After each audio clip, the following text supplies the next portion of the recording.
Viana, você poderia fazer um vídeo sobre elaboração das demonstrações para quem já está bastante tempo formado? Então vamos fazer. Vamos fazer demonstrações contábeis para todos os usuários, ok? Então a gente vai começar com a aula de hoje sobre constituição de empresas, como é que a gente controla e elabora o balanço inicial de uma empresa e depois a gente passa por lançamentos, razonetes, balancetes, estou tentando lembrar as ordens. DRE, DVA, DMPL e DFC. Acho que não esqueci nenhuma, né? Então, vamos lá?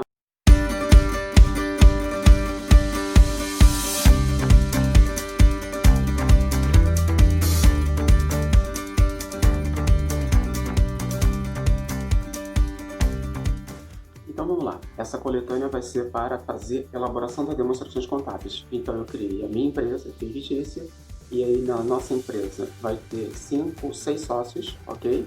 Cada sócio vai integralizar seu capital de uma certa forma.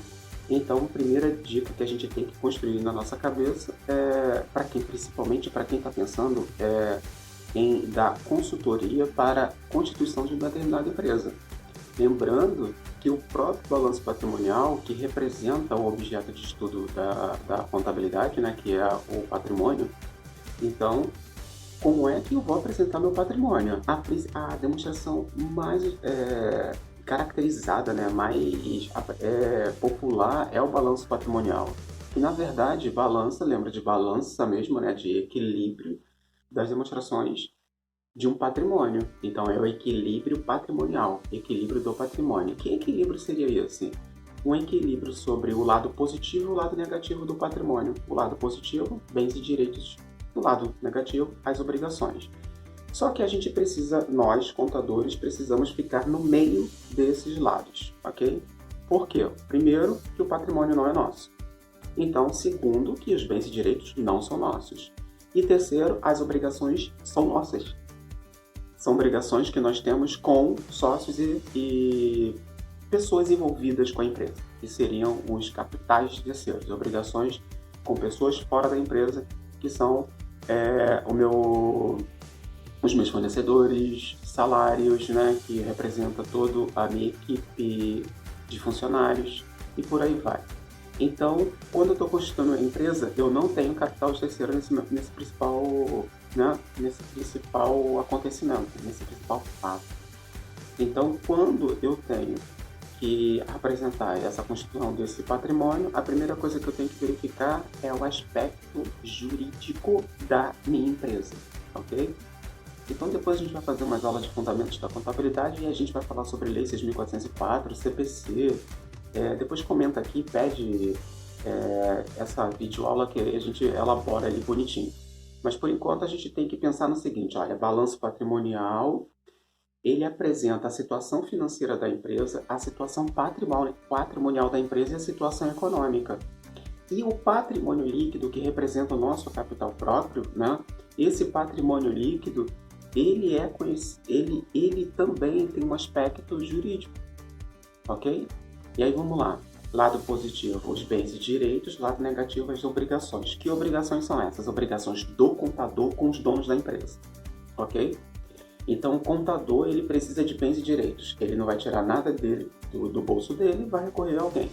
Quando ele faz isso, então ele vai recorrer aos donos da empresa. Então, ele está falando sobre capital próprio.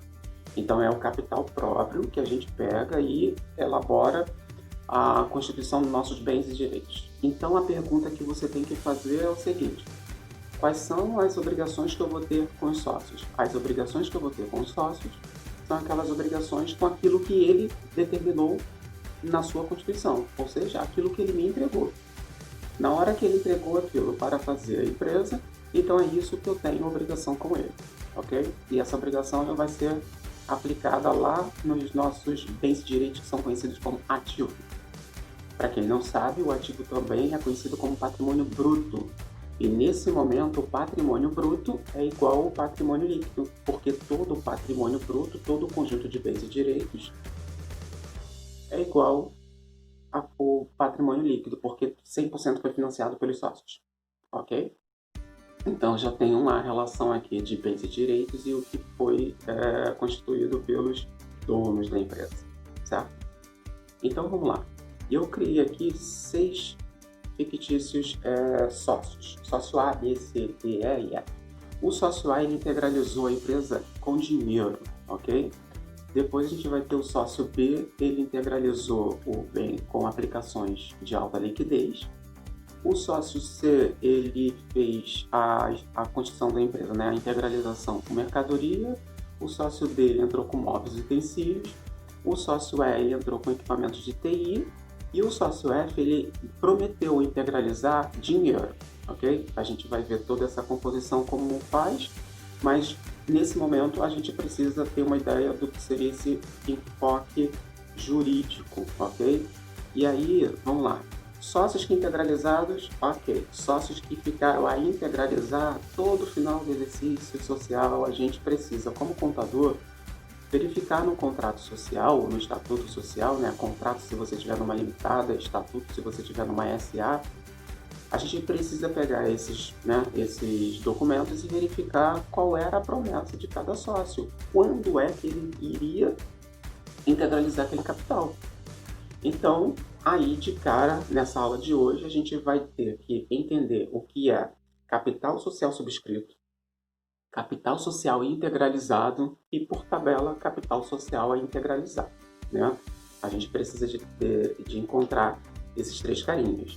Então, e aí vai ser interessante que vocês também vão começar a relembrar ou começar a entender o que seria uma conta patrimonial, né, que está presente no balanço patrimonial e que são contas de resultado, que está presente na DRE. Mas como a gente não vai falar de lucro, não vai falar sobre receita, não vai falar sobre custo, a gente não vai ver a DRE nesse momento, mas vai ver nessa playlist. Nesse momento, o que você precisa, né, verificar é que dentro dessas contas patrimoniais eu posso ter contas que aumentam o grupo que ela pertence, que é o natural de todas elas, e algumas exceções que são chamadas de contas retificadoras. Contas retificadoras são contas que diminuem o grupo que ela pertence, ok? E o balanço patrimonial ele é composto de contas, né, dentro de subgrupos e dentro de grupos. Então, o próprio ativo ele tem um grupo circulante e não circulante. O passivo ele tem um grupo exigível de curto prazo e exigível de longo prazo, que é o passivo não circulante, e o PL, ok? Então, passivo exigível, lembre-se, passivo exigível é porque alguém está exigindo algo de você. Então, exige o pagamento. Então, quando eu tenho uma obrigação com data de vencimento, então é um passivo exigível, então é capital de terceiro, ok? Patrimônio líquido a gente acabou de falar agora, que é o que representa a nossa obrigação como contador perante os sócios, e o grupo de bens e direitos, que são os meus ativos. Viana, e se um sócio resolver fazer uma integralização em créditos? É possível? Porque você está falando bens e direitos, créditos são direitos, ele pode fazer, pode. A Lei 6.404 permite que faça a constituição de uma empresa com créditos, ok? Então, a conta que retifica, que a gente vai utilizar hoje, é a conta de capital social integralizado. Capital social integralizado. Eu brinco até na sala de aula chamando de CSI. Capital social integralizado. Que é a parte que o sócio ainda não entregou para a gente. Se ele não entregou para a gente, então não é obrigação nossa com ele. Pelo contrário, toda vez que você for procurar um emprego e verificar que no patrimônio daquela empresa existe essa conta, significa que algum sócio ainda não fez aquele trabalho, né? Ele não fez a tua participação, não efetivou a sua participação naquela empresa, mas ele pode estar dentro do prazo, ok? Então, na hora que você está fazendo uma entrevista de emprego, olha para aquele PL lá, aí na entrevista você vai falar assim, ainda falta integralizar, né? Existe uma promessa de integralização de capital nessa empresa. Então, significa que tem aporte de capital para a empresa. Isso vai ser de curto ou longo prazo? Chama uma ondinha com os candidatos, né? Então, vamos lá para os fatos contábeis, ok? Então, vamos lá. O exercício número 1 é a constituição de empresa da minha empresa, ok? Então, vamos elaborar um balanço patrimonial E os dados vão ser em relação aos sócios que a gente está trabalhando. Sócio A, ele vai integralizar o capital dele de R$ 35 mil em dinheiro, 30 mil depositado no Banco do Brasil e o restante em caixa, na tesouraria. O sócio B, ele integralizou 65 mil em aplicações financeiras de alta liquidez. O sócio C, ele vai integralizar R$ 105 mil em mercadorias para revenda. E o sócio D, ele integralizou R$ 40 mil em imóveis e utensílios. O sócio E, ele integralizou o seu capital R$ 55 mil em equipamentos de TI. Já o sócio F, ele não integralizou ainda, tá? R$ 50 mil em dinheiro que serão entregues somente no final do exercício social. Então, vamos analisar aqui. O sócio A, ele integralizou o dinheiro, R$ 30 mil depositado no Banco do Brasil. Eu coloquei de propósito no Banco do Brasil, principalmente porque aquele pessoal que está fazendo, estudando para concurso público, que às vezes as bancas fazem uma pegadinha e coloca depositado na Caixa Econômica. Não. A Lei 6.404 diz que você precisa fazer, na constituição da empresa de uma SA, né? Você precisa fazer o depósito no Banco do Brasil para realizar a sua constituição. Então, o auditor, ele acaba buscando essa informação da constituição da empresa para ver se esse depósito do Banco do Brasil foi efetuado, ok? E como a gente está falando que o sócio A, ele integralizou R$ 35 mil em dinheiro, sendo que 30 mil foi depositado no banco, significa dizer que 5 mil ficou na sua tesouraria. Então, é legal de vocês que já estão formados há muito tempo atrás, colocar isso na caixola de vocês. E quando você tem dinheiro em tesouraria, é só esse dinheiro que vai ser controlado na sua conta caixa. Hoje, por conta de sistemas integrados, todo mundo utilizando o banco como sua principal fonte de capital, fonte de captação de recursos, então toda a transação financeira passa numa conta corrente de uma empresa, então você tem que buscar qual é a conta corrente, qual é a conta contábil que representa aquela conta corrente na sua contabilidade. E as transações que não aparecem no banco, que é aquela, por exemplo, hoje as empresas utilizam muito, pagamento com fundo fixo, né?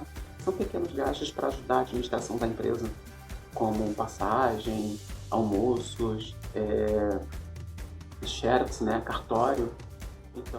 Então, se eu tenho um sócio A que depositou 30 mil do Banco do Brasil e 5 mil ficou em caixa, então eu vou ter que fazer essa separação na hora que eu estiver fazendo a constituição da minha empresa.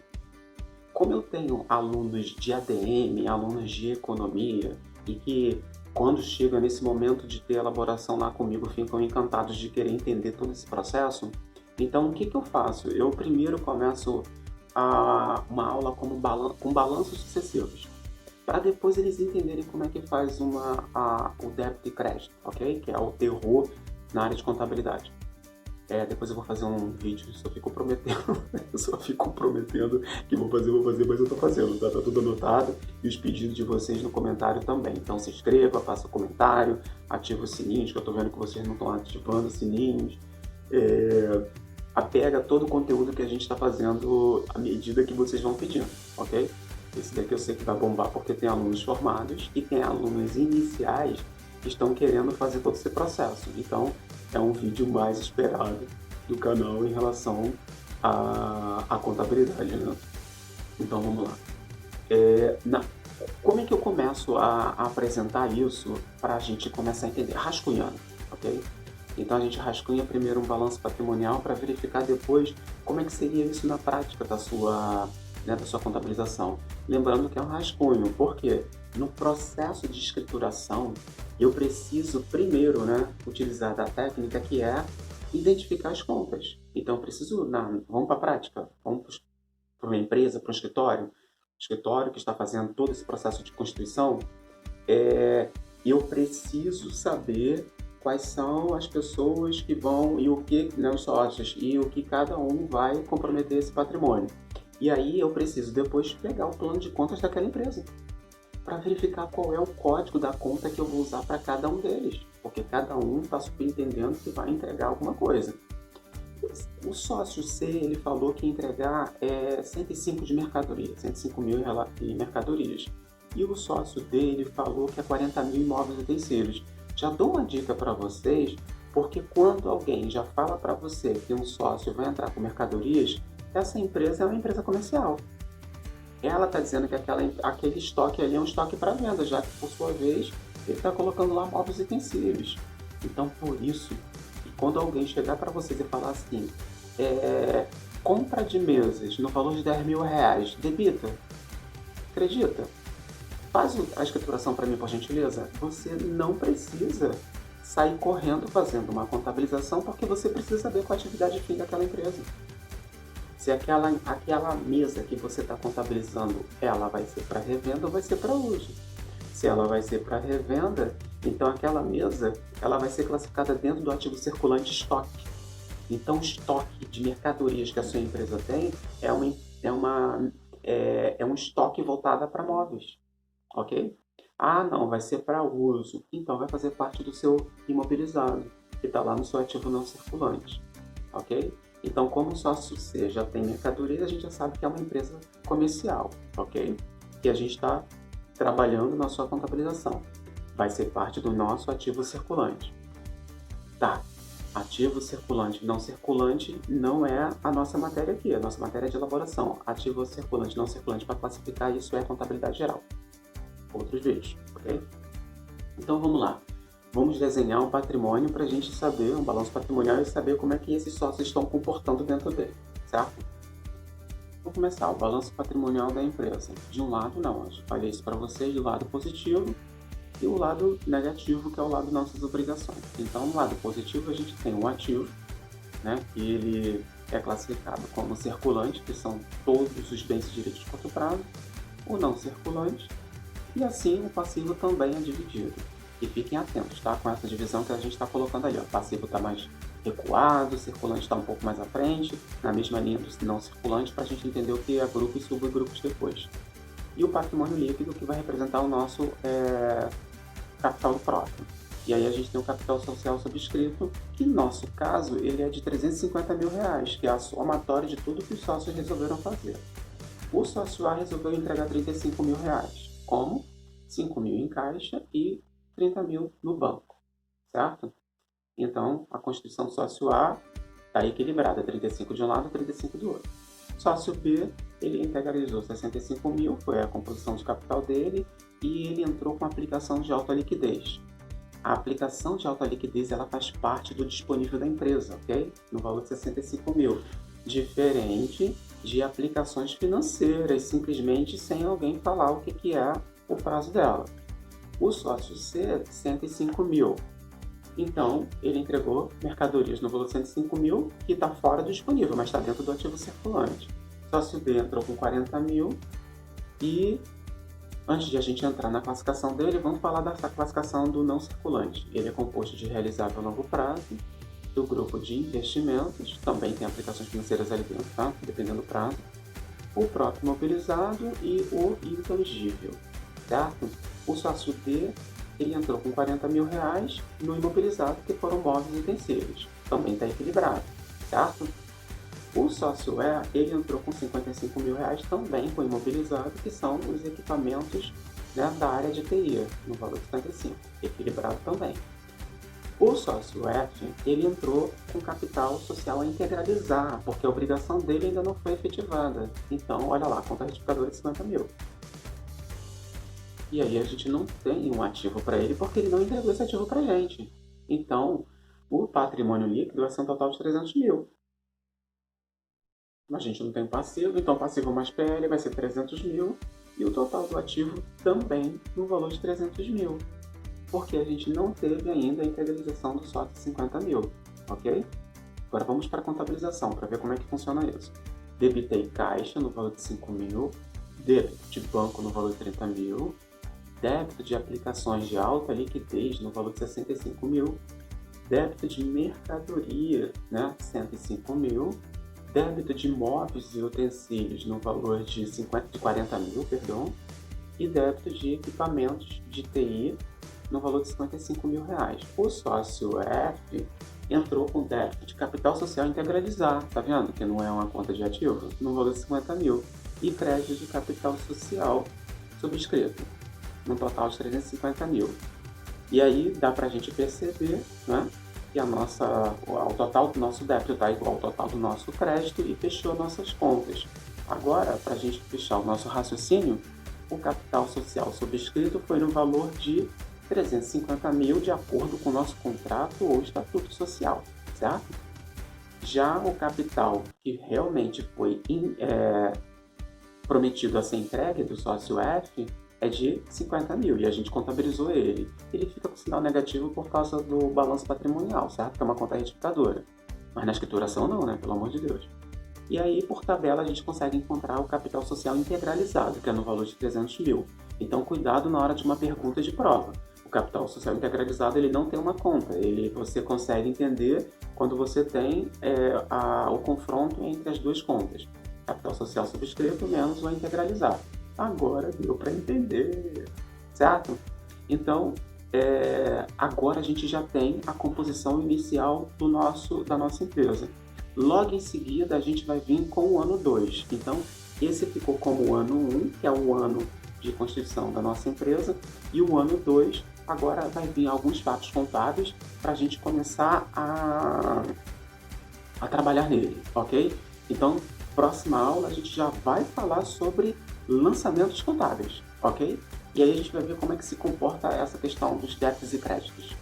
E aí, quando a gente estiver fazendo a nossa contabilização, o nosso débito e crédito precisa estar bem apurado e eu vou mostrar para vocês que pode ser que vocês fiquem chateados, que a gente vai demorar mais um pouquinho, mas vocês vão perceber que ele é essencial para a gente fazer as outras demonstrações. Lembrando que a gente está tentando buscar resgatar memória, né, de longo prazo, para poder fazer isso de uma maneira que a gente venha entender como funciona hoje o sistema integrado. Eu estou falando do pessoal que já está formado há um tempo. E tem pessoas que estão formadas que não sabem o que é uma demonstração de resultado abrangente, não sabem o que é uma DFC, que é uma demonstração de fluxo de caixa. Tem gente que ainda não sabe como funciona a DVA, demonstração do valor adicionado. Então, tudo isso a gente vai resgatar aqui de uma forma manual para você entender como funciona todo esse processo. Ah, Viana, mas isso tudo é feito no sistema hoje em dia. Sim. Tá aí uma crítica que o pessoal fala sobre nós contadores, que a nossa profissão está acabando, que é um completo erro. O que está acabando na contabilidade é todo um trabalho operacional, assim como está acabando em toda profissão que existe. Porque a tecnologia veio para isso. Então a tecnologia veio para ajudar a gente a fazer as demonstrações contábeis.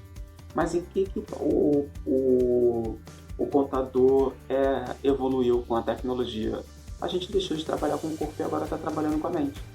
Então a gente deixou de escriturar, né, trabalhar, ficar cheio de tendinite e começou a fazer o que agora? Trabalhar com a mente, porque agora a gente vai ter que começar a fazer análise das contas, certo? A gente vai ter que fazer análise das demonstrações. E aí quando terminar todo esse conteúdo aqui, quando a gente elaborar todas as demonstrações, a gente vai dar dicas de como iniciar um processo de análise das demonstrações contábeis, ok? Beijo, fico por aqui e tchau!